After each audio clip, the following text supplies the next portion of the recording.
In a cave above the Dead Sea, silence guarded a secret that would divide scholars for nearly half a century. It begins in 1947, with a shepherd boy tossing a stone into a dark opening and hearing something shatter. Clay. Ancient clay. What followed was not just one of the greatest archaeological discoveries of the 20th century, but one of its longest, quietest controversies. Scrolls older than Christianity.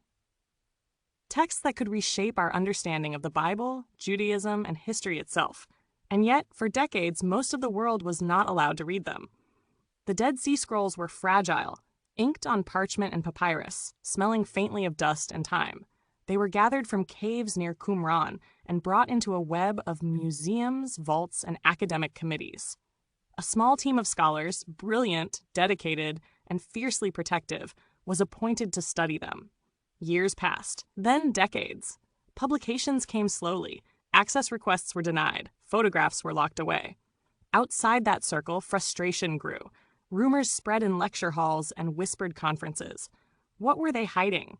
Were their passages too disruptive? Too controversial? Scholars accused other scholars of secrecy, of gatekeeping knowledge that belonged to humanity. Some said it was about control. Others said it was about fear. Fear of misinterpretation, of religious backlash, of losing authority. Inside the vaults, the pressure mounted.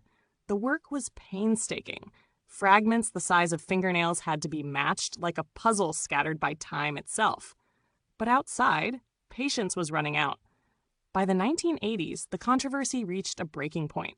Unofficial copies of photographs began to circulate. Technology changed the game.